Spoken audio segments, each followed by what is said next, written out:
Hello everyone, welcome to ATO. My name is Tyler and today we're going to be talking about downloading our products. We offer two different methods to download our products. One is through the downloader and the other one is also through the direct download manager. So if you click the link down below, you'll be taken to the download manager page. Through here, you can see that we have three different links. The first one is a PC link. If you're on a PC, you'll be downloading this link here. If you're on Mac OS X 10.10 or later, you'll be downloading this one. And if you're on any older version of Mac, you will need to download the legacy version.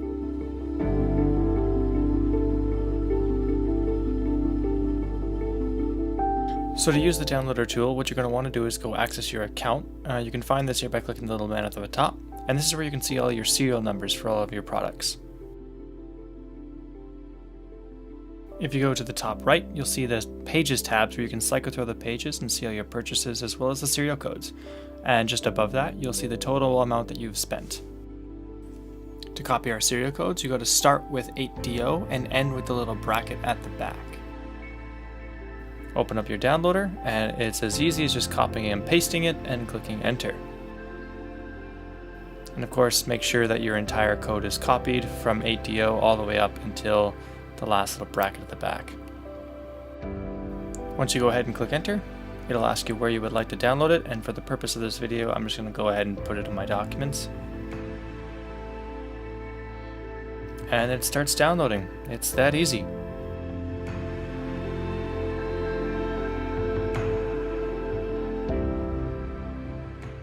If you are not using the downloader and you would like to do a different method, you can do the direct download link on the right. In this tab, you will see the serial code for the product that you are trying to download, as well as the email that it is tied to. To download our libraries, please click the Get Link button, and you'll see all of the .rar files that is associated with this product. Download them one at a time, and then you will need to extract the files manually.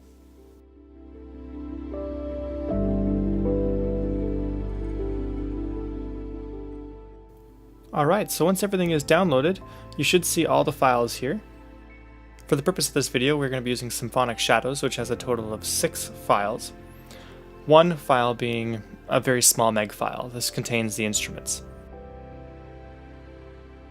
So what you're going to do is select them all, right click, and open with the Unarchiver.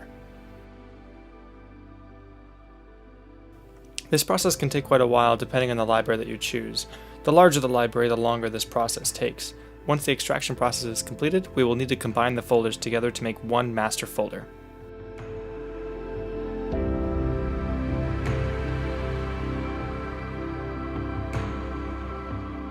Now that everything is extracted, you can see that you end up with two folders, one with a dash and one without a dash. The one without the dash is considered to be the master folder, and this is what we're going to be putting all of the contents into.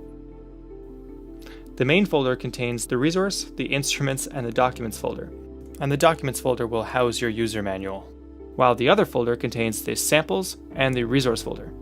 To combine these, simply drag the samples over and drag the contents of the resource folder over and into the other resource folder. And that's it. You now have a completed instrument that you can use within Kontakt. You no longer need the .rar files. You can back them up for later for future storage, or you can just delete them. And you can delete the one with the dash in front of it.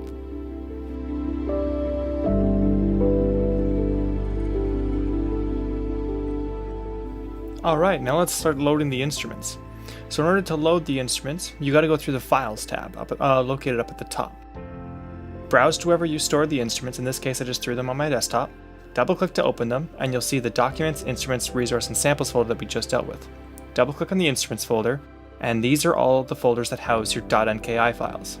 Click on one of them, and either double-click or drag and drop into the Kontakt browser. And there we go. It's that easy. Stay tuned for the next part where we're going to be looking at battery saves and quick load.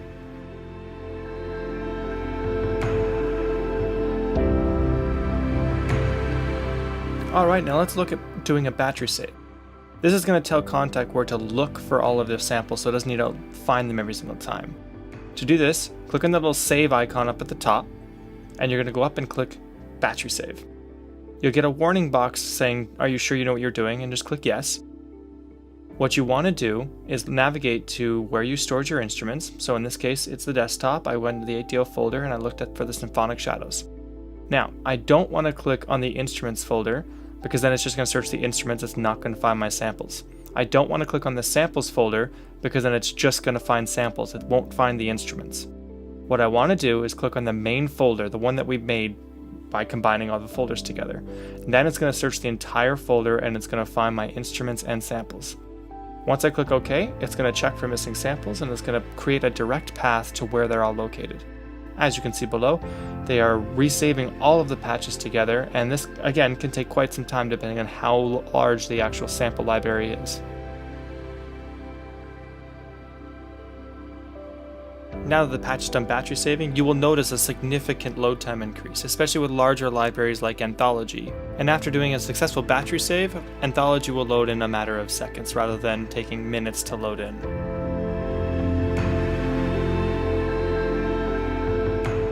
I'm going to show you how to use Quick Load today.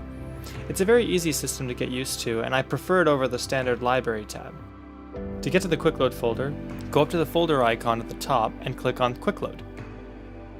The other way to get to Quick Load is just to right-click anywhere within the browser tab and Quick Load will open. As you can see, I have quite the folder system already set up. I have strings, brass, woodwinds, percussion, tonal percussion, hybrid percussion, pianos, choir, guitar, bass, drum kits, synthesizers, beta testers, favorites. Anything I possibly need is right at my fingertips. So instead of having to scroll through thousands of libraries in the Libraries tab, I can now click on Strings and I have all of my string libraries located in one spot. To create a new folder, all you have to do is right-click within the line spaces and click Create New Folder. You can rename this to be whatever you want, and you can come up with your own custom folder system for this here as well. For the purpose of this video, I'm just going to call it Testing Quick Load. To add instruments to Quick Load, all you got to do is drag the folders or drag the .nki files that you want to add to Quick Load and just drag them in. You can create as many subfolders or subpaths as you would like just by right-clicking and clicking Create New Folder. For the purpose of this video, I'm just going to call it Symphonic Shadows, and I'm going to drag all the folders inside this one folder, that way I can see what they're labeled. And there we go. It's that easy. You can get as detailed with this system as you'd like, or you can just load your favorite patches in here. That way, again, you don't have to scroll through hundreds of library tabs. You can even add library tabbed instruments into the Quick Load folder, so that way they're all contained in one spot. They're all contained in a very easy to use system, rather than just trying to, again, scroll through hundreds of libraries that you may forget you own.